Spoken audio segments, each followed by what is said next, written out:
Ռուսաստանի վերահսկող մարմինները լայնածավալ սահմանափակումներ են մտցրել հայկական արտադրանքի նկատմամբ, շրջանառությունից հանելով թե հանքային ջուրը, թե ալկոհոլային խմիչքները։ Ազնիվ նշան համակարգը Ռոսպոտրեբնաձորի հանձնարարականով արգելափակել է Ջերմուկ գրուպի արտադրած շուրջ 37 միլիոն շիշ ջրի վաճառքը, պատճառաբանելով սպառողների առողջությանը սպառնացող հնարավոր վտանգն ու արտադրական պահանջների խախտումը։ Զուգահեռաբար ռուսական շուկայում անորակ լինելու հիմնավորմամբ դադարեցվել է Վեդի ալկոյի, Աբովյանի կոնյակի գործարանի և Շահնազարյան տան մի շարք գինիների ու կոնյակների իրացումը։ Այս գործընթացները հաջորդում են մայիսի 22-ից հայկական ծաղիկների ներմուծման վրա դրված արգելքին, ինչը ռուսական կողմը բացատրում է բուսասանիտարական նորմերի անհամապատասխանությամբ։ Էկոնոմիկայի նախարար Գևորգ Պապոյանը վստահեցրել է, որ իրավիճակը կառավարելի է և ռուս գործընկերների հետ տարվում են համապատասխան աշխատանքներ։ Վարչապետ Նիկոլ Փաշինյանը իր հերթին ստեղծված իրավիճակը որակել է որպես աշխատանքային։ Այժմ հայկական ձեռնարկություններում մեկնարկել են վերահսկողական ստուգումներ, առկա թերությունները վերջնականապես պարզելու համար։ Մոսկվան աննախադեպ խստացնում է Հայաստանի հասցեին հնչող նախազգուշացումները։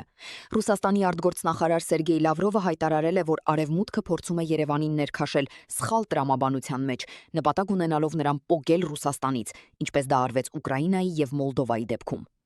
Ռուսաստանի անվտանգության խորհրդի փոխնախագահ Դմիտրի Մեդվեդևն էլ ավելի կոշտ է արտահայտվել, Նիկոլ Փաշինյանի քաղաքականությունը որակելով վտանգավոր և զգուշացնելով, որ հայ ժողովուրդը կարող է զրկվել ռուսական շուկայից ու տասնամյակների տնտեսական կապերից։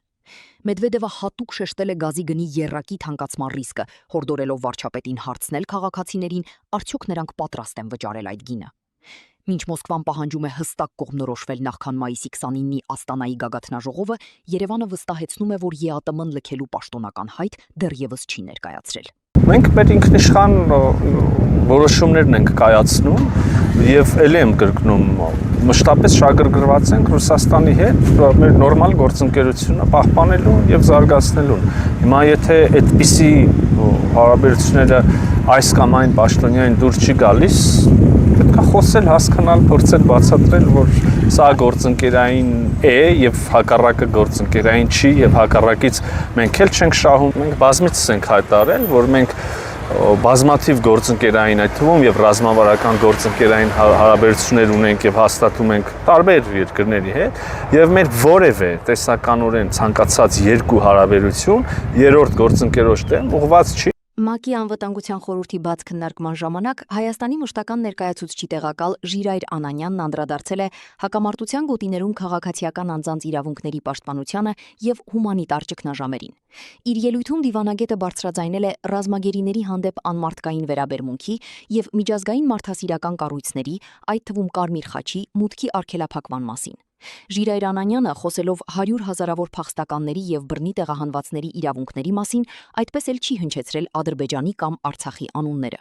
Հայ դիվանագետը սահմանափակվել է միայն հումանիտար հետևանքների նկարագրությամբ, շեշտելով Հայաստանի կառավարության եւ ՄԱԿ-ի համագործակցությունը տուժած բնակչության կարիքները հասցեագրելու հարցում։ Շիրակի մարզում նախընտրական քարոզարշավի ժամանակ Նիկոլ Փաշինյանը հայտարարել է, որ Հայաստան-Եվրամիություն վիզաների ազատականացումը տեղի կունենա ամենաուշը 2 տարուց։ Ըստ նրա, ներկայում առկա վիզային բարդությունների հիմնական պատճառը Հայաստանից դեպի Եվրոպա մեկնողների թվի աճն է, ինչի պատճառով դեսպանատները չեն հասցնում սպասարկել հոսքերը։